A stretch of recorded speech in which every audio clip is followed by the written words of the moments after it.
안녕하세요. 저는 오늘 공동체 탐색 과정으로 여러분들과 같이 이야기하게 된 두억 행복드림마을 사무장 최현주입니다. 반갑습니다. 저는 농촌체험휴양마을 마을 안에서 11년 차 지금 공동체 사업을 같이 실무를 맡아서 진행하고 있는데요. 그런 경험을 바탕으로 해서 오늘 공동체 탐색 과정에 대해서 같이 의견을 나눠보는 시간을 갖도록 하겠습니다. 그럼 지금 진행할 내용을 간략히 소개를 해드리면, 첫 번째, 공동체 안에서의 협업, 소통의 모습을 성찰하는 그런 모습으로 나는 어떤 유형의 리더인가에 대해서 한번 생각해보는 시간을 가질 것이고요. 두 번째, 회의 기본 절차와 회의 진행 절차 학습으로 해서 회의를 지금까지 어떻게 하고 있는지를 바라보면서 경청의 중요성을 좀 알아보도록 하겠습니다. 그리고 끝으로 의사소통이 굉장히 중요한데, 의사소통을 잘하는 방법을 좀 알아보고 공동체 안에서 적용할 수 있는 방법을 한번 고민해 보도록 하겠습니다. 그럼 첫 번째로 먼저 공동체 안에서의 협업, 소통의 모습 성찰을 바라볼 건데요. 먼저 리더가 무엇인지, 리더의 의사결정 유형에는 어떤 것들이 있는지, 그리고 나는 어떤 리더인지에 대해서 한번 알아보도록 하겠습니다. 먼저 시작하기 전에 이거 한번 생각해 보면 좋을 것 같습니다. 내가 생각하는 리더는, 저도 지금 11년 차 마을에서 근무를 하고 있다고 했잖아요. 그런데 리더라면 리더인데 제가 리더가 어떤 사람인지에 대해서 생각을 그렇게 많이 해보지는 않은 것 같아요. 그래서 이번 시간에 여러분들이 리더에 대해서 한번 잘 생각해보는 시간을 가지시고, 어떤 리더가 됐으면 좋겠다, 나는 지금 어떤 리더인가에 대해서 한번 고민해보는 시간을 가지셨으면 좋겠습니다. 리더의 정의를 한번 찾아보니 여러 이야기들이 많이 있어요. 그런데 제가 한마디로 이렇게 정리를 한번 해봤는데 이게 맞는지 한번 여러분 한번 봐주시면 좋을 것 같습니다. 리더란 조직이나 집단, 지금 여기 강의 들으시는 분들은 마을 리더이실 것 같은데 마을 안에서도 마찬가지예요. 목표를 달성하기 위해서 구성원들이 어떻게 참여를 하는지 그런 동기부여를 좀 해주고, 어떤 영향을 미쳐서 그들이 자발적으로 스스로 따르게 할 수 있는 그런 사람을 말한다고 합니다. 결국은 지금 여기 밑에서 보는 것처럼 긍정적인 차이를 만들어내는 그런 사람을 리더라고 할 수 있을 것 같습니다. 네, 이렇게 리더의 역할이 굉장히 중요한데, 리더가 어떻게 의사결정을 하느냐에 따라서 조직의 분위기가 달라지고 그 미래가 달라진다고 합니다. 그리고 조직 구성원들이 만족을 하고 참여하는 데도 크게 영향을 미친다고 하는데요. 그런 리더의 종류 유형에는 지금 여기 7가지 정리를 했지만 더 많은 종류의 리더를 분류하는 것들이 있더라고요. 제가 7개를 갖고 왔는데, 여기서 보면 처음에 감정형 리더예요. 감정형 리더. 감정형 리더도 있고, 측근 의지형 리더도 있고, 권한 집착형 리더, 무능력형 리더, 우유부단형 리더, 독불장군형 리더, 스마트형 리더가 있는데, 이런 리더들이 어떤 성향을 갖고 있는지 간단히 말씀을 드리면, 감정형 리더예요. 감정형 리더인데, 감정형 리더는 같은 사안이라도 그날 기분에 따라서 의사결정이 달라진대요. 오늘 다르고 내일 다르고, 감정에 따라서 달라지는 그런 감정형 리더가 있고요. 그 다음에 무슨 일이든 최측근하게, 여기도 그러신 분이 계실 수도 있을 것 같은데, 최측근에게 의견을 물어본대요. 그래서 다른 사람이 말을 신뢰하지 않고 측근이 잘 알고 있지 못하는 상황까지도 측근의 의견을 들어서 이렇게 결정하는 그 측근 의지형 리더가 있다고 합니다. 그리고 하나부터 10까지 모든 의사결정에 참여하려고 하는 그런 리더가 있어요. 내가 없으면 절대 안 된다고 하는 리더인데, 권한 집착형 리더라고 합니다. 그리고 무능력형 리더인데 노력은 열심히 하고 있어요. 노력은 열심히 하고 있는데 문제의 핵심을 파악하지 못해요. 그래서 원하는 가고자 하는 그런 방향과 어그러진 그런 방향으로 이렇게 가게 된 그런 무능력형 리더가 있고요. 또 우유부단형 리더라고 있는데 자기의 생각이나 자신이 별로 없어서 이런 저런 주변 눈치를 보다가 결국 결정해야 될 시기를 놓치거나 아니면 다른 분들의 의견을 기대어서 이렇게 가는 그런 우유부단형 리더도 있고요. 또 독불장군형 리더가 있는데 무조건 나만 옳다고 생각하는 리더예요. 다른 사람에게 물어보지 않아요. 본인이 생각한 게 옳다고 생각하기 때문에 그대로 밀어붙이는 그런 리더가 있습니다. 그리고 스마트형 리더가 있는데요. 스마트형 리더는 문제의 본질을 먼저 파악하고 원인을 분석합니다. 그리고 그 원인을 찾아서 어떻게 해결할 것인지 그 해결 방안을 찾아가는 리더예요. 그래서 지금 보면은 이 7가지 리더 중에서 우리 여러분들은 어떤 리더가 굉장히 마음에 와닿고 어떤 리더에 속할 것 같으신가요? 그렇죠. 여기 스마트형 리더라고 볼 수가 있는데 스마트형 리더는 모든 본질을 먼저 파악하고 원인을 분석해서 그 원인을 같이 함께 찾아가는 그런 리더라고 합니다. 이런 리더로 가기 위해서 이제 많이 노력은 하셔야 될 것 같은데요. 다시 정리를 해보면 리더는 이런 내용, 지금 4가지 정리한 이런 내용을 한번 생각을 하고 일을 추진할 때 반영을 하면 좋겠다는 생각을 합니다. 첫 번째, 다양한 의견을 귀담아 들어라.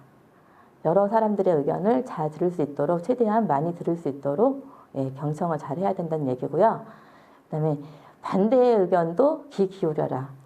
반대하는 의견을 내시는 분들은 그만한 이유가 있을 거예요. 그러니까 그런 이야기를 좀 귀 기울여서 들어보는 것도 좋겠다. 그다음에 어떤 결정할 사항이 있을 때 혼자 결정하지 말고 함께 결정해라. 하는 부분이고요. 그다음에 실무자에게 의견을 물어서 일을 이제 실무자가 할 것인데 실무자의 의견을 무시한 채 이제 리더분들이 다 결정해서 추진하는 경우가 많이 있거든요. 여기 계신 분들도 리더 분들이시니까 실제 일을 할 사람들, 실무자들에게 의견을 물어서 같이 진행을 하면 더 효과적으로 운영을 할 수 있지 않을까 생각합니다. 또 다른 방법으로 보면은 리더가 있고 보스가 있는데 어떤 게 더 좋은 걸까요? 당연히 리더이겠죠. 리더인데 리더와 보스의 차이를 한번 설명을 드릴 테니까 공감이 가는지 한번 봐주시면 좋을 것 같습니다. 첫 번째, 보스는 어떤 일을 했을 때 성과를 요구합니다. 그런데 리더는 함께 같이 만들어 가자 이렇게 얘기를 한다고 해요. 그리고 보스는 어떤 일을 하는 과정도 마찬가지로 과정을 고통스럽게 만들어요. 어떤 결과물을 딱 내야 된다 하면서 그 과정을 힘들게 만드는데 리더는 그 과정까지도 같이 즐기면서 할 수 있게 재미있게 만든다고 합니다. 그리고 세 번째, 보스는 어떤 일을 하라고 명령을 하지만 리더는 같이 대화를 하면서 풀어가려고 합니다. 그리고 네 번째, 보스는 어떤 일을 추진할 때 겁을 주면서 그걸 안 하면 큰일 날 것처럼 얘기를 하지만 리더는 이거를 하고 나면 어떤 결과가 있을 것이라는 희망을 줍니다. 그리고 5번째, 보스는 잘하는 것보다는 단점을 지적해서 지적을 하지만 리더는 구성원들이 잘하는 것을 찾아서 칭찬을 해줍니다. 칭찬은 고래도 춤추게 한다고 하죠. 그런 것처럼 리더는 장점을 칭찬을 한다고 합니다. 그리고 보스는 어떤 성과가 있을 때 내가 했다고 하지만 리더는 우리가 함께 했다고 합니다. 이 부분에서 저희 마을 대표님 얘기를 한번 해보고 싶은데요. 저희 대표님께 제가 리더분들에게 어떤 이야기를 해줄 기회가 있어서 여쭤봤어요. 어떤 리더분들한테 어떤 얘기를 해주면 좋을까요? 했더니 하시는 말씀이 고민하지 않고 이런 말씀을 하시더라고요. 어떤 성과가 있을 때, 어떤 결과물이 있을 때, 특히나 마을 같은 데 어떤 사업을 가져왔거나 어떤 좋은 일을 처리를 했을 때, 행사를 추진했을 때 그런 것들이 내가 잘해서 했다는 게 아니라 우리가 잘했다고 이렇게 하고 설사 나 혼자서 다 했다고 하더라도 같이 참여하는 주민들이나 다른 사람을 칭찬하는 그런 마음을 봤을 때 굉장히 제가 감동을 받은 적이 있거든요. 그거와 마찬가지로 여기도 그 얘기가 나와 있네요. 내가 했다고 하지만 보스는 내가 했다고 하지만 리더는 우리가 함께 했다고 한다고요. 예. 그리고 7번째, 보스는 부하를 일꾼처럼 부리려고 하지만 리더가 먼저 앞장서서 솔선수범한다고 합니다.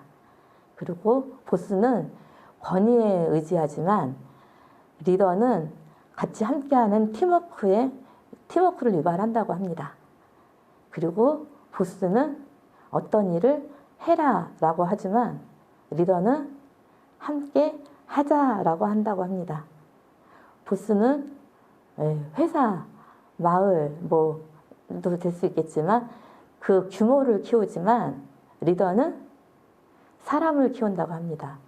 사람의 중요성을 엄청 강조를 하는데 맞죠. 예. 리더는 사람을 키우고 나중에 남는 것도 사람이라고 합니다. 네. 지금까지 의사소통을 잘하는 리더, 의사소통의 유형으로 본 리더의 모습을 같이 바라봤습니다. 그리고 리더와 보스의 차이를 봤는데 그 리더와 보스의 차이 안에서 내가 속한 곳이 리더에 많이 있는지 보스에 많이 있는지 한번 비교할 수 있는 시간이 되었을 것 같아요.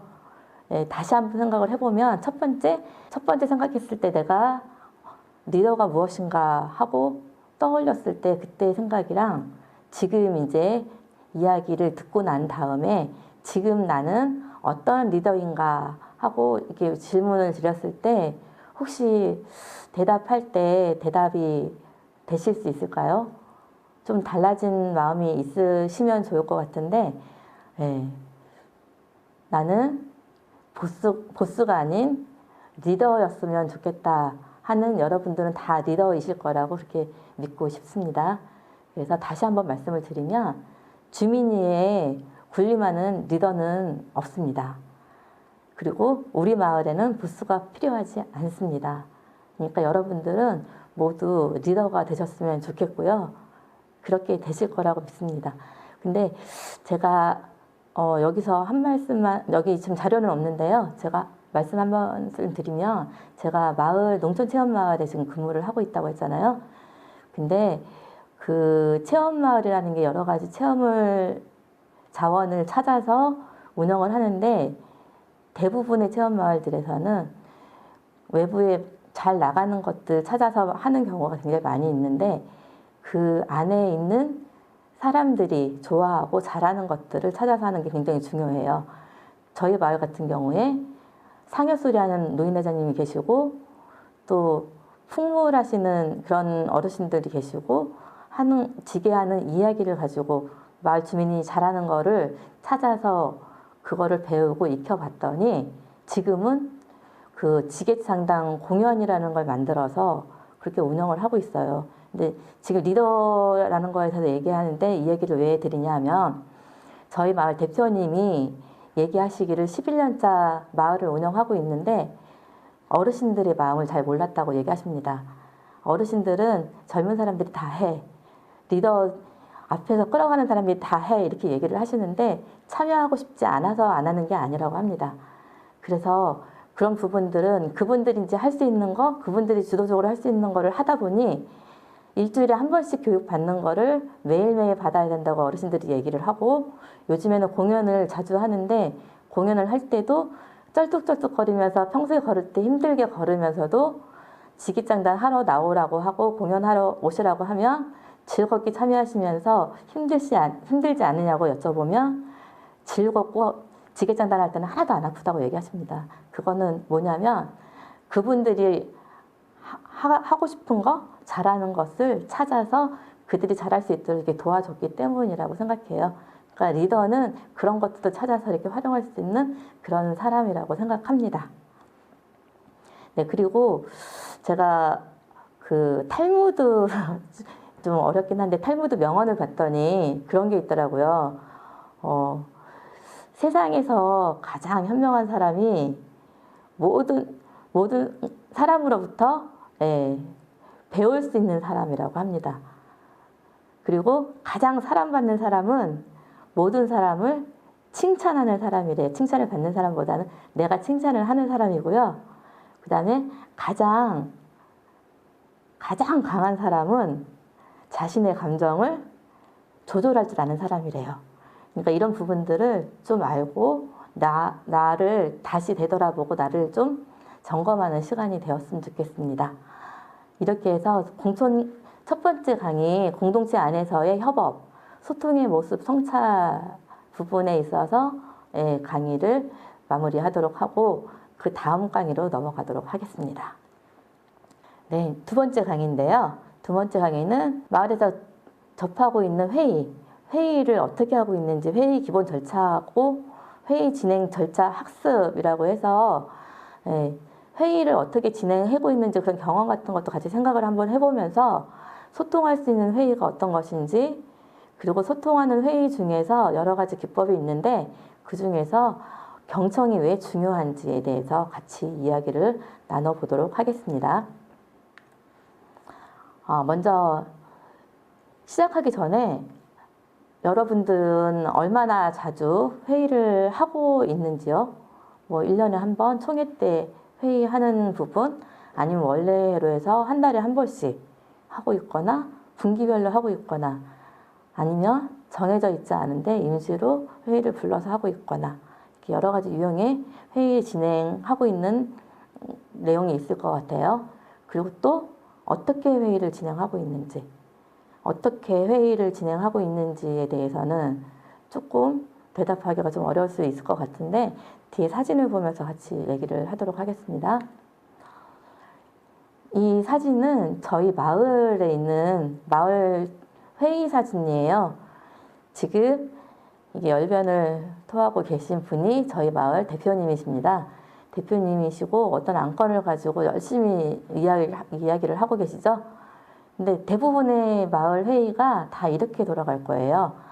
아마도 주민들은 다 앉아서 계시고 그리고 이장님이나 대표님이 이야기를 하시고 그러면 다른 분들은 가만히 듣고 계시다가 대답을 하실까요? 의견 얘기하시는 발언을 하시는 분들이 몇 분이나 되실까요? 한 20분, 30분 참여해서 얘기를 한다고 해도 발표를 하시거나 의견을 내시는 분들은 많아야 2~3명, 한 5명 정도 되면 엄청나게 많은 거일 거예요. 그런데 왜 회의를 할 때 이렇게 의견을 많이 얘기를 하지 않을까요? 그거는 다음 사진을 다시 보시면 아실 것 같은데 아까처럼 대표님이 얘기를 합니다. 앞에서 얘기를 하고 있는데 그걸 듣는 사람들은 머릿속은 되게 복잡해요. 들을 때 얘기하는 게 너무 재미가 없다. 아니면 회의에 대해서 어떤 얘기를 하는지 그 목적을 알려주지 않았어. 아니면 지금은 나한테는 별로 도움이 되지 않는 거야. 혹은 시간을 잘 지키지 않아. 시작과 끝이 몇 시간을 하는지 어떻게 하는지 그런 시간을 지키지도 않고 또 이장님이나 대표님이 다 결론을 정해놓고 있어요. 정해놓고 있어서 얘기를 해도 반영이 안 될 거라는 걸 알고 있어요. 아니면 얘기를 해도 의견이 무시되는 경우 또 소극적으로 내가 참여를 하지 않아도 다른 사람이 다 얘기하니까 그걸로 되겠지. 몇 명만 얘기하고 있겠지. 이런 다양한 사례들이 있습니다. 여러분의 계신 곳에서는 많이 공감이 되실 것 같은데 이제 이런 회의를 좀 바꿔보고자 소통하는 회의를 한번 생각을 하게 됐는데요. 소통하는 회의는 해야 되는데 이 소통이라는 것들을 왜 하는지에 대해서도 한번 고민을 해볼 필요는 있을 것 같아요. 우리는 왜 소통을 할까요? 제가 소통이라는 사전적 의미라던가 여러 가지를 많이 찾아봤는데 축약해서 정리해 놓으면 지금 정리된 것처럼 1번, 2번, 3번 이렇게 정리가 되더라고요. 첫 번째는 의사결정을 위한 정보를 제공하기 위해서, 어떤 결정을 하기 위한 정보를 제공하기 위해서 소통을 한다고 하고요. 두 번째, 다른 사람을 설득하기 위해서 소통을 하고 있고, 세 번째, 다른 사람과 좋은 관계를 형성하기 위해서 그렇게 소통을 하고 있다고 합니다. 예, 이 말하는 거에 좀 동의를 하는지 모르겠어요. 근데 제가 대부분 강의 나가서 얘기를 들어보면은 예, 이런 의견에 많이 동의를 하시더라고요. 예, 여러분들도 예, 한번 고민을 한번 해보시면 좋을 것 같습니다.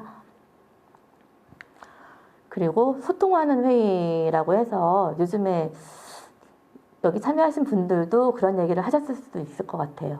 그런 뭐 농촌 마을의 농촌 현장 포럼이라던가 해서 이제 주민들이 참여하는 그런 회의를 많이 진행하기도 하는데 소통하는 회의라는 것이 어려운 게 아니라 어렵다고 하면 굉장히 어려울 수도 있겠네요. 회의에 참여한 구성원 중 어떤 한 사람 소외되는 사람이 없이 모두 다 이렇게 편안하게 이야기를 하고 받을 수 있는 그런 회의가 소통하는 회의라고 합니다. 그래서 어렵게 얘기했을 때는 퍼실리테이션이라고도 하는데 이제 그렇게 소통하는 회의를 하기 위해서는 여러 가지 또 방법들도 좀 필요하기도 하고 그렇습니다. 지금 밑에 사진을 보시면 뭐 큰 전지 하나 깔아놓고 다들 쳐다보면서 같이 이야기하고 계시죠. 같이 손짓도 하고 일어나서 얘기도 하고 하시는데 이런 회의를 얘기를 하는 건데요. 한 분 한 분이 소외되는 분 없이 이야기를 다 받을 수 있는 그런 회의 기법이기도 합니다. 구체적으로 보면 소통하는 회의는 이제 앞에서 그림에서 봤던 것처럼 서로 주민들이 참여를 하고 그 참여한 거에 대해서 반영까지 되는 거면 아주 이상적인 거라고 할 수 있고요. 방법을 보면은 제가 초성으로 나타냈는데 지읒, 미음, 기역, 치읒, 기역, 리을, 히읗, 리을 해가지고 네 가지로 해서 효과적인 소통을 할 수 있는 기본 역량이라고 해요. 이것도 퍼실리테이션 할 때 그 기법으로 활용하기도 하는데 첫 번째 지읒, 미음은 무엇일까요? 지읒, 미음은 질문입니다. 무엇보다도 소통을 할 때 질문을 잘해줘야 돼요. 그러니까 질문에는 뭐 의문형이랑 질문이랑 있는데 진짜 궁금한 것들을 물어보면서 질문을 할 수 있어야 되고요. 두 번째는 기역, 치읓은 뭘까요? 위에 제목에도 있는데 경청입니다. 경청이고 세 번째 기역, 리을은 기록입니다. 기록. 그러고 나서 이제 이 세 가지가 소통을 위한 기본 역량이라고 하는데 여기다 하나 더해서 히읗, 리을은 활력이라고 합니다. 회의 진행하기 전에 이렇게 분위기도 띄우고 함께 할 수 있는 분위기를 좀 만드는 그런 활력이 요소로 같이 들어가 있어요. 여기서 보면은 다시 한번 보면은 질문을 하는 방법을 근데 이야기를 잘 할 수 있도록 내가 궁금한 것들 받을 수 있도록 이렇게 질문을 잘 해야 되는데요. 질문을 하는 방법에 잘하는 방법에 제가 네 가지를 갖고 왔는데 이거 보면은 정말 궁금한 것을 질문을 해라. 근데 우리가 지금 질문을 하는데 질문을 의문형으로 착각을 하시는 경우가 많아요. 예를 들자면 남편이 아침에 출근을 합니다.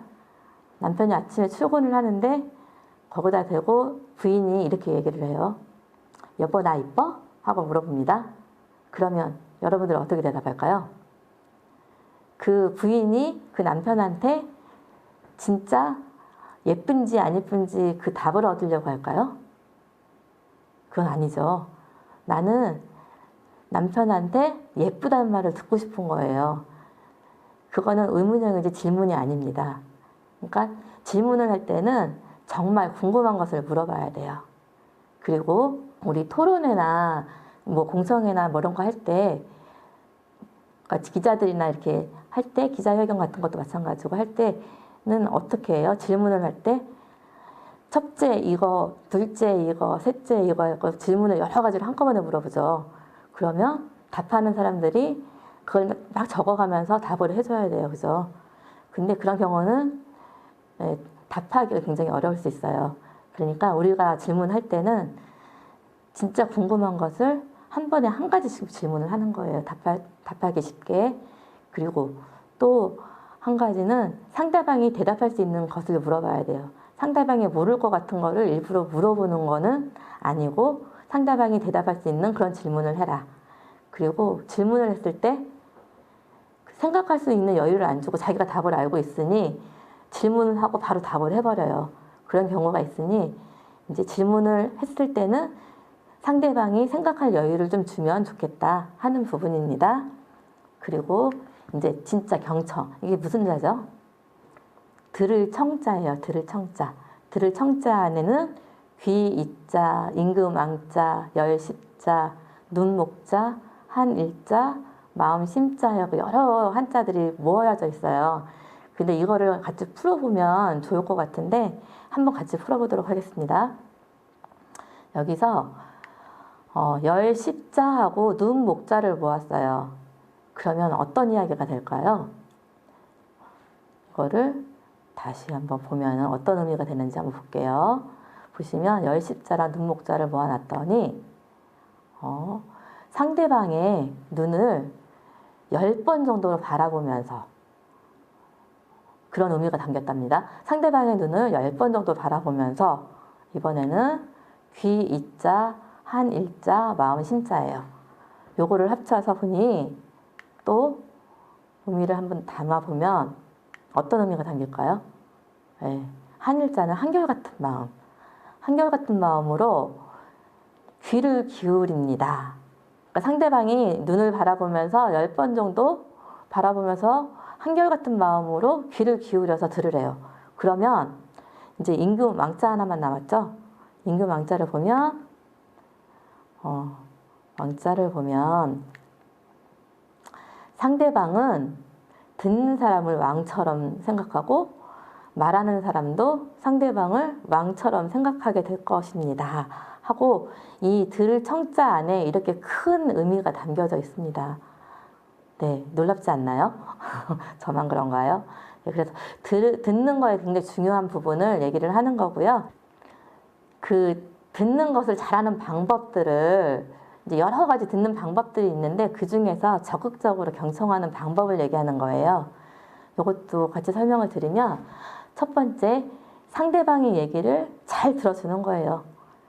잘 들어주는 건데 잘 들어주지 못하는 경우가 굉장히 많이 있는데 얘기를 하고 있는데 속으로 딴 생각을 하고 있거나 아니면 다음에 대답할 것을 생각을 하고 있거나 이렇게 해서 여러 가지 상대방의 얘기를 잘 들어주는 것 같으면서도 잘 안 들어주는 경우가 굉장히 많이 있거든요.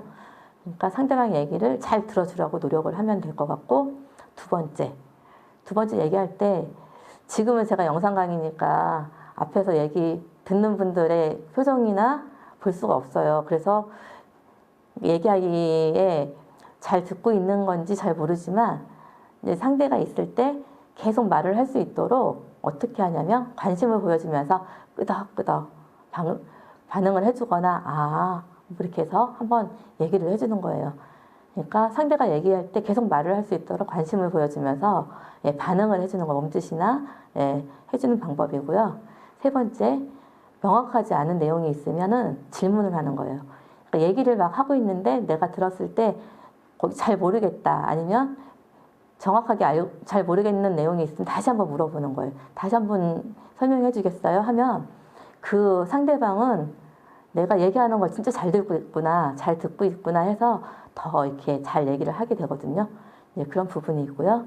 다음은 상대방이 말하려고 하는 것을 이제 좀 어려워요. 이거는 그 사람의 감정까지도 좀 파악하고 공감하는 메시지를 주는 거예요.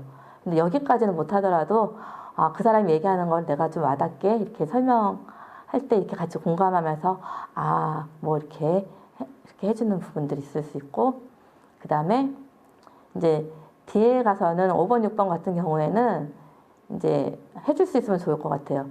그러니까 그분이 부탁을 하거나 제안하는 내용이면은 긍정적으로 수용할 수 있는 부분은 수용하고, 또 이야기를 할 때 자기 자랑하고 싶은 것들을 얘기하는 것들이 많이 있을 수 있어요. 그런 것들이면 진심으로 칭찬을 해주면 예, 더 신이 나서 얘기를 하는 것들이 있으니까 그렇게 할 수 있는 방법이 있다고 예, 있습니다. 경청할 때 가장 중요한 부분이 뭐냐면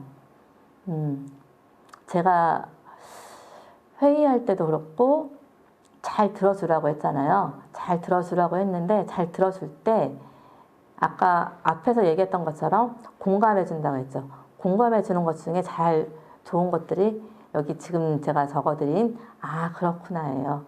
그러니까 참여하신 분들 뭐 모든의 의견은 소중하고 귀중하다. 이거는 회의 규칙 중에서 규칙으로 들어가서 이렇게 활용하기도 하는데 밑에 있는 빨간 글씨로 적혀 있는 아 그렇구나는 앞에서 얘기하는 분들이 얘기할 때 잘 듣고 있다는 거를 잘 이렇게 경청의 증거로 이렇게 나타낼 수 있는 거거든요.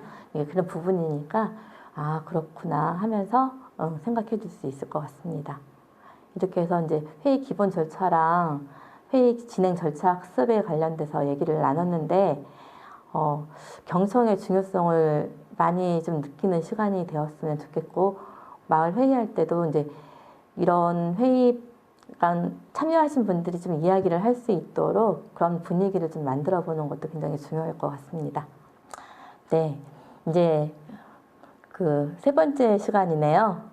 세 번째 시간으로 이제 좀 어렵긴 하지만 의사소통의 도구와 이해, 그 다음에 뭐 공동체 유형별 적용 방법 이렇게 얘기했는데 의사소통이 뭔지, 의사소통이 좀 어렵긴 한데 의사소통이란 무엇인지, 그다음에 의사소통을 잘하는 방법, 그리고 우리 공동체에 어떻게 적용해 볼까 하는 부분에 대해서 같이 이야기를 해보도록 하겠습니다.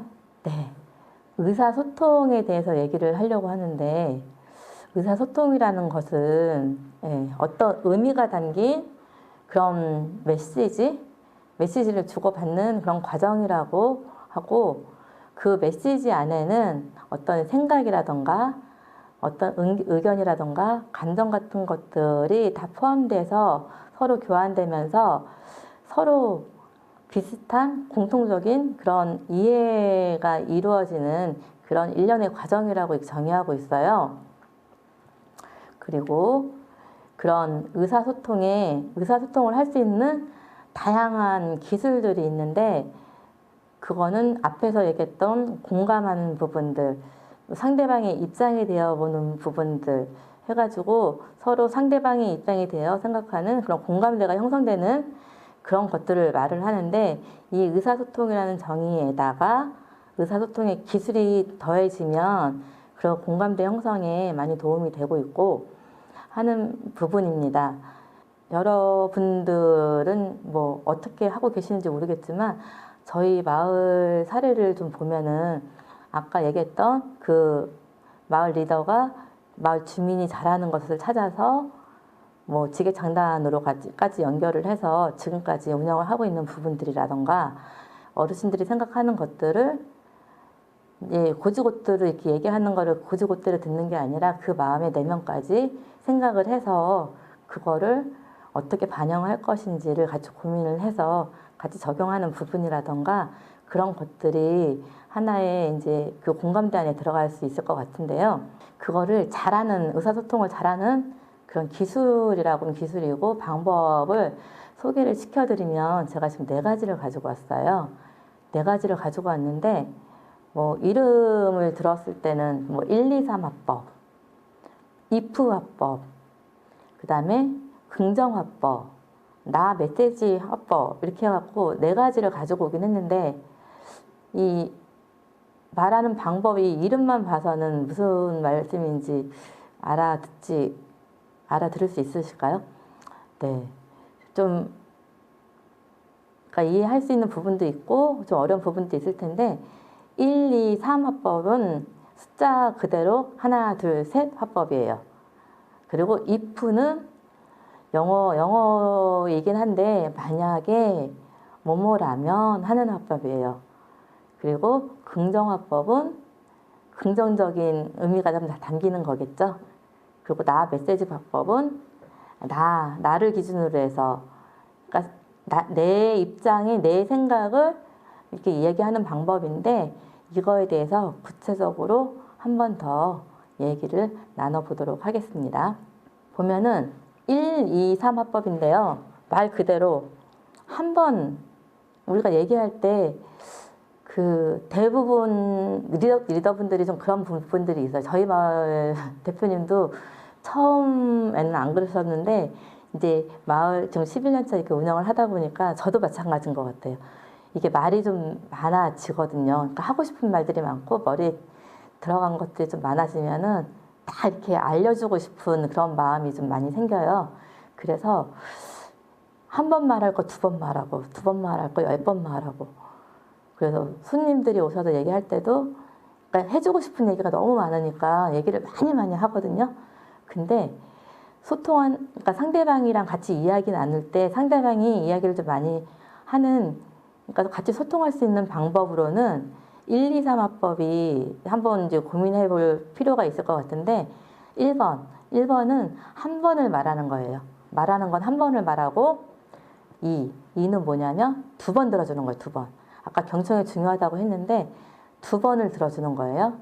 그리고 3번은 3번 이상 그랬지 하고 이렇게 맞장구를 쳐주는 거예요. 한 번 말하고 두 번 들어주고 3번 이상 맞장구 쳐주는 거예요. 아까 첫 시간에 말씀드렸지만 탈무드의 그 명언 중에 또 한 가지가 있는데 어떤 게 있냐면, 우리 사람의 입이 하나이고 귀가 2개인 이유가 있대요. 지금 이거를 들으면 좀 많이 알 수 있을 것 같은데, 우리 사람은 말은 많이 하지 말고 많이 들어주라는 의미로 귀는 2개이고 입은 하나이거든요. 예, 그렇다고 합니다. 그래서 내가 말을 많이 하기보다는 상대방이 얘기하는 것들을 많이 들어주려고 노력을 하면 좋겠다 하는 겁니다. 예, 실천하기는 쉽지 않은 거지만 그래도 오늘부터 한번 실천을 해보시면 좋을 것 같습니다. 그리고 두 번째, if 화법인데요. 이건 좀 어려워요. 옛날 if라고 하면, 영어로 if라고 하면 만약에 이런 뜻이라고, 만약에 뭐뭐라면 이런 뜻이거든요. 그러니까 만약에 뭐뭐라면 하고 얘기하는 건데, 같은 말이라도 이렇게 좀 개선할 수 있는 상황을 얘기하면서 그들이 잘하고 있는 것들을 떠올릴 수 있도록 이렇게 얘기를 해주는 거래요. 되게 어렵죠. 많이 어려운데 예를 들어보면 친구들 중에서 맨날 만나기만 하면 화를 내는 친구가 있어요. 맨날 만나기만 하면 화를 내고 짜증내고 막 이러는 친구가 있는데, 그 친구한테 넌 맨날 왜 이렇게 화만 내? 이렇게 하고 얘기하는 게 아니라 if 화법으로 좀 바꿔서 얘기를 한다고 하면, 너는 다혈질적인 그런 성격만 조금 조절한다고 하면 얼굴도 되지, 능력도 되지 하고 최고가 될 수 있을 텐데 하고 이렇게 얘기를 해주는 거예요. 그러면 여러분들이라면 똑같이 위에 너 왜 맨날 화만 내? 이렇게 얘기하는 거랑 너는 요거만 조금 조절하면은 다 능력이 되고 출중하니까 잘할 수 있을 텐데 이렇게 얘기하는 거랑 어떤 게 듣기가 좋은가요? 네, 당연히 밑에 거겠죠. 밑에 거일 것이고, 네. 그러니까 얘기를 할 때, 그러니까 그 사람이 잘 못하고 있는 것들을 너무 부각시키지 않고, 그거를 잘 좀 조심스럽게 약간 좋게 포장할 수 있는 부분을 포장하면서, 네, 칭찬을 해주는 그런 방법으로, 만약에 너가 이런 것들만 좀 보완이 되면 너는 요렇게 될 수 있을 것 같아, 잘할 수 있을 것 같아, 이렇게 얘기를 해주는 겁니다. 긍정화법은 아주 부정적인 상황을 긍정적으로 표현해주는 방법이에요. 어떤 상황 때문에 안 되는 그런 상황을 좀 돌려서 좀 뭐 부족한 부분 어떤 거를 채우면 된다, 할 수 있다 하는 긍정적인 그렇게 표현을 해주는 방법인데, 예를 들면 신분증 사본을 보내주지 않으면 처리가 불가능합니다 라고 이제 어떤 서류를 제출할 때 서류를 접수하는 분이 그렇게 얘기를 합니다. 그렇게 얘기를 하면 어떠세요? 되게 좀 암울하고 또 기분도 나쁘고 그럴 거예요. 그런데 신분증 사본만 보내주시면 처리가 가능합니다 이렇게 얘기를 하면 어떨까요? 네. 그러면 그거 하나만 처리하면 될 것 같고, 이게 들을 때 똑같은 얘기지만 이게 긍정적으로 이게 긍정적으로 들리거든요.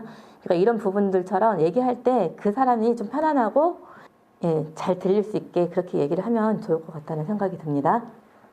나 메시지법이라는 것에 대해서 알려드리려고 하는데요. 나 메시지법은 아이 메시지법이라고도 하고요. 의사소통을 할 때 주어를 나를 잡는 거예요. 나를 잡아서 내가 뭐뭐 했을 때 나는 어떠어떠했어. 뭐 왜냐하면 너의 말이나 행동은 나를 어떠어떠하게 만들었어. 이렇게 하는 건데, 이 얘기는 뭐냐면 상대방의 행동을 좀 비난하지 않으면서도 내가 하고 싶은 내 진실한 마음이나 감정을 표현할 수 있는, 그렇게 드러낼 수 있는 그런 방법일 수 있어요. 그래서 그렇게 얘기를 하는데, 그거를 예를 들어 보면 집에 남편이나 가족이 늦게 들어왔어요. 늦게 들어온 가족한테 대부분은 이렇게 얘기하죠. 왜 이렇게 늦었어? 정말 짜증나. 뭐 이런 식으로. 근데 그거를 아이 메시지법으로 바꿔서 얘기를 한다면 어떻게 얘기할 수 있느냐 하면, 다 볼게요. 나는 당신이 1시간이나 늦으면서 전화 한 통이 없어서 기다리다 지쳐 짜증이 났어. 같은 얘기인데 조금 부드러워졌나요? 네. 또 다시 한 가지를 더 보면, 집에 들어와서 옷을 아무 데다 벗어놔요. 아무 데다 옷을 벗어놓기 때문에 이제 그 엄마가 또 이렇게 얘기합니다. 옷을 이렇게 아무 데나 벗어놓으니까 정말 치우기 힘들잖아. 이렇게 얘기를 했어요. 이거를 우리가 의사소통 방법, 그러니까 이 아이 메시지 방법으로 해서 나 메시지 방법으로 해서 바꾼다면 어떻게 바꿀 수 있을까요? 조금만 생각을 해볼까요? 네. 이렇게 바꿀 수 있어요. 나는 당신이 이렇게 아무데나, 그러니까 아들이 이렇게 아무데나 옷을 놓은 옷을 치우는 게 정말 힘들어. 이렇게 얘기하는데, 실생활에서 이렇게 얘기하기 조금 힘들 것 같은데 연습을 하면 조금 부드러워지지 않을까 생각을 합니다. 그리고 또 하나, 이제 이런 상황을 한번 더 얘기를 해보면, 고양이를 좋아하는 그런 아이가 한 가정 안에서 고양이를 키웠어요. 제가 9마리 집사이기 때문에 이제 이런 예시를 들어드리는데, 엄마가 털 날린다고 아이가 학교에 갔을 때 이 아이의 동의 없이 다른 집으로 고양이를 보내버렸어요. 근데 이럴 때 이거는 또 아이 메시지 방법을 어떻게 할 수 있을까요? 이럴 때도 이제 한번 이거는 고민 한번 해보시면 좋을 것 같은데, 그 상대방이 이야기할 때 얘기하는 것에 대해서 아 그렇구나 공감해주면서 이야기를 그 상대방이 얘기한 거를 한번 읊어주고 나서, 그러고 나서 고마움을 표현하는 그 말을 같이 더하면 좋은데, 이렇게 얘기하면 어떨까 싶어요. 아이는 이제 나 메시지 방법으로, 나는 우리 고양이를 다른 집에 보냈을 때 너무 슬프고 외로웠어. 뭐 이런 식으로 얘기하면 엄마는 공감을 해줘야 되겠죠. 그러니까 리더는 공감을 해주면 좋은 거니까, 아 그랬구나. 고양이를 이방 보내서 너무 슬프고 외로웠구나 하면서 엄마는 이러이러해서 이렇게 보냈단다 하는 것들을 같이 공감해주면서 얘기해주면 좋겠다 하는 부분입니다. 그리고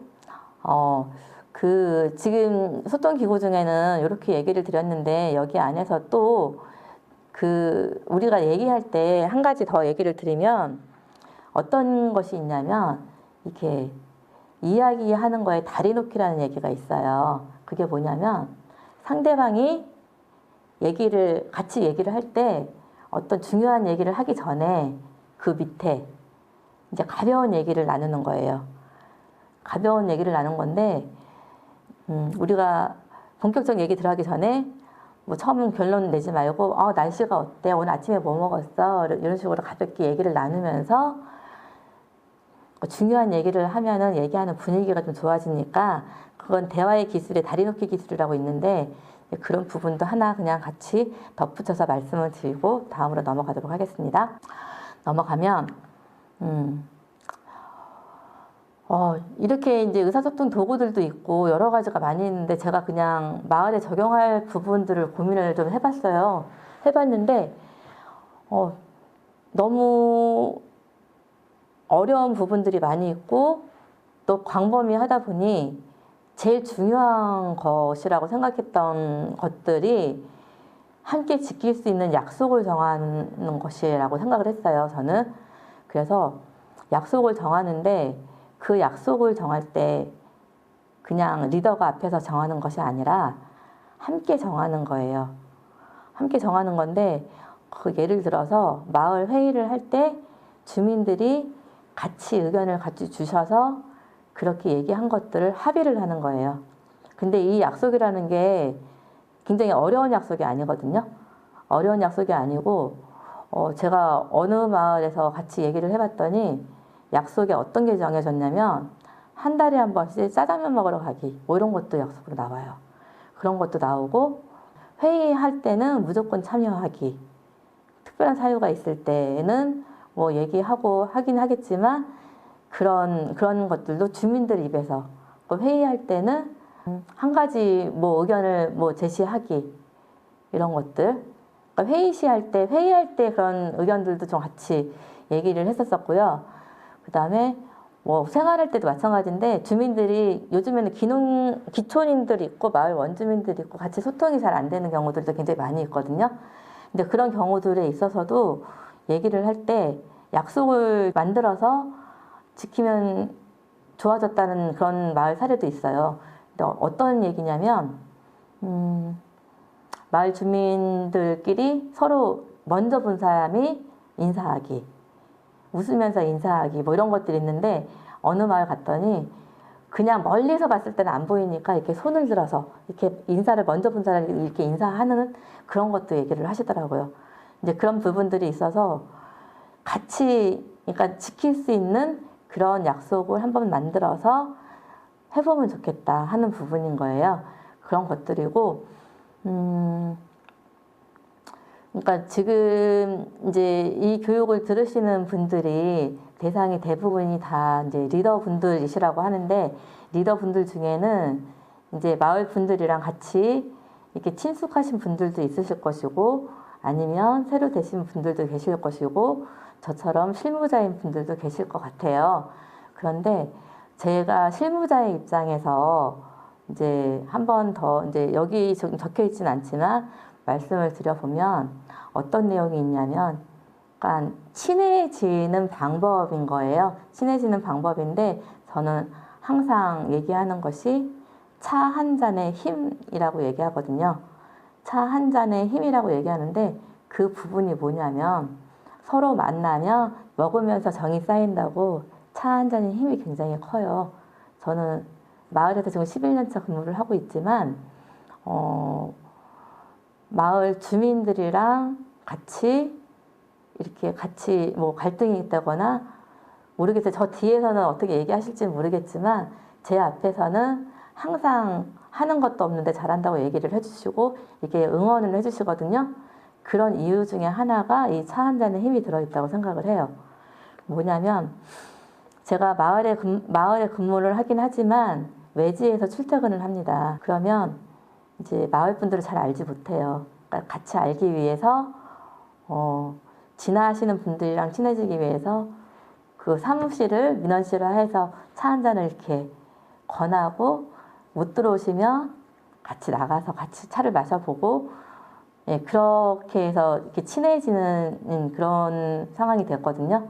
그러니까 우리 리더분들도 마찬가지일 것 같아요. 뭐 같이 차를 꼭 마시라는 게 아니라 그렇게 관심을 가지고 웃으면서 인사하면서 같이 이렇게 이야기를 나눠보는 게 굉장히 중요하고 또 마을, 특히나 농촌 마을 어르신들 같은 경우에는 이렇게 말씀을 많이 못 하시잖아요. 혼자 계시는 분들도 많이 계시고 하니까 그런 얘기를 좀 많이 들어주고 하는 것들이 굉장히 중요하더라고요.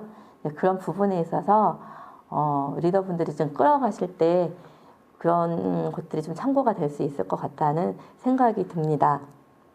지금까지 해서 저희 그러니까 의사소통의 도구의 이해와 뭐 공동체 유형별 적용 방법 이런 거 얘기했었고요.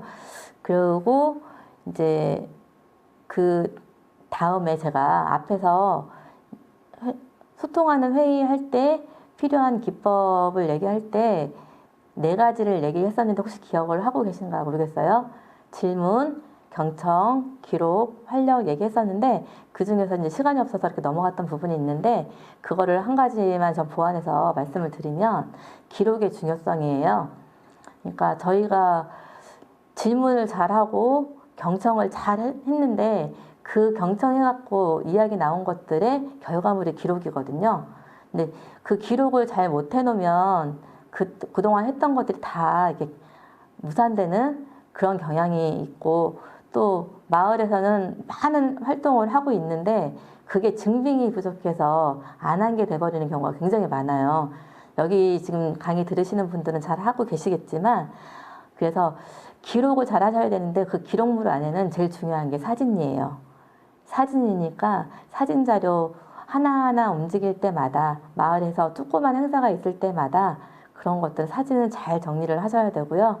회의록이나 이런 것들은 물론 회의록, 참가자 명단, 뭐 사진까지도 같이 정리를 하고 필요시에는 녹음 파일도 같이 활용하는 부분도 굉장히 중요한 상황인 것 같아요. 그렇게 해서 이제 의사소통 관련 방법은 말씀을 드리고요. 그 다음에 제가 또 한 가지 더 말씀을 드리고 싶은 거는 지금 리더분들이시고 지금 사업을 많이 추진하신 분들도 계실 것이고 지금 시작하시는 분들도 계실 거예요.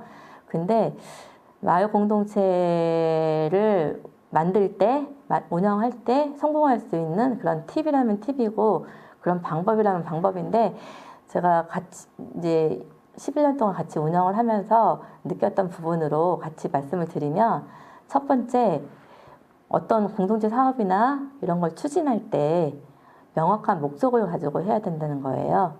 명확한 목적이 있어야지 그 하는 분들에 있어서 이제 타당성을 가지고 앞으로 그 사업이 진행이 되거나 했을 때도 계속 지속적으로 추진이 되는데 남들이 한다고 해서 따라하는 경우가 굉장히 많이 있는데 그럴 경우에는 나중에 결국은 운영이 안 되거나 그러니까 건물만 지어지고 운영이 안 되는 경우도 많이 있고 그런 거를 주변에서 사례를 많이 봤기 때문에 시작하는 입장이라면 목적을 명확히 하고 꼭 필요한 것인지 한번 생각해서 주민이 원하는 것인지 생각해서 진행을 하면 좋겠다 하는 부분이고요. 두 번째, 작은 것부터 실천을 해보자 하는 거예요. 그러니까 저희 마을 같은 경우에도 그러니까 처음에 체험마을로 해서 이제 지금으로 말하면 그렇게 큰 금액이 아닐 수도 있지만 2억짜리 체험마을 사업비가 들어와서 체험관을 짓고 나서 이렇게 진행을 했는데 뭐 권역사업이나 종합개발사업 같은 건 몇십억씩 이렇게 지원되는 부분이 있는데 그렇게 들어간 마을들이 지금 놀고 있는 마을이 굉장히 많거든요. 이제 그런 부분들은 이제 주민이 원하는 사업보다는 전문가가 아니면 위에서 여기는 이게 맞겠다 해서 이렇게 내려주는 사업들이 많았을 거예요. 그러니까 여기 계신 분들은 작은 것부터 스스로 실천하면서 충남 같은 경우에는 특히나 사업 진행에 있어서 선행사업이나 소규모 사업이나 이렇게 해가지고 실천 주민들이 참여하는 것을 보고 나서 추가 사업을 이렇게 진행하는 걸로 알고 있는데 이제 그런 부분이 굉장히 중요한 것 같습니다. 그리고 주민이 함께 할 수 있는 실천 계획을 세우면서 같이 하는 부분들을 중요하고, 그 다음에 참여할 수 있는 주민들에 대한 그런 역할도 주민들이랑 같이 만들어서 이장님이나 대표자 혼자서 하는 게 아니라 혼자서 하면 너무 힘들고 힘드니 주민들이 역할을 나눠서 같이 진행할 수 있는 그런 여건이 만들어서 진행하는 것도 굉장히 중요하겠다 하는 생각이 듭니다. 그리고 네, 그렇게 하다 보면은 마을 주민들의 화합이나 뭐 소통이나 이런 것들은 문제없이 잘 운영될 거라고 생각을 하고요. 아까 제가 저희 촌장님 얘기했었는데 뒤쪽에 보면은 여기 마지막 장에 여기 나와 있을 거예요. 같이 한번 보면은 다른 사람의 의견을 잘 들어주고 나보다는 우리라는 생각을 좀 가지고 서로 어떤 성과가 있을 때 내가 잘해서 한 게 아니라 우리가 함께 잘 해냈다고 그렇게 이야기를 할 수 있는 그런 리더분들이 되셨으면 좋겠고, 예, 어떤 뭐 할 과제나 어떤 결정된 사항이 주민들이랑 같이 만들어서 결정이 되었을 때는 반드시 기록하고, 아까 얘기했던 것처럼 기록이 중요하니까 기록하고 그거를 실천할 수 있는 그런 상황이 되면 정말 좋겠습니다. 그리고 끝으로 제가 한마디 더 이렇게 드리고 싶은 말은, 이것도 역시 탈무드 명언에 여러 가지 좋은 말들이 되게 많이 있더라고요. 그래서 리더이시니까 너무너무 잘하시는 것도 되게 많이 있으실 거예요. 있으시지만 남이 자신을 칭찬해 주는 것은 좋아요. 다른 사람이 우리 리더분을 칭찬해 주고 나를 칭찬해 주는 건 좋은데 내 입으로 내가 잘했다, 나를 칭찬하는 거는 하지 말아라 하는 게 탈무드 명언에 있더라고요.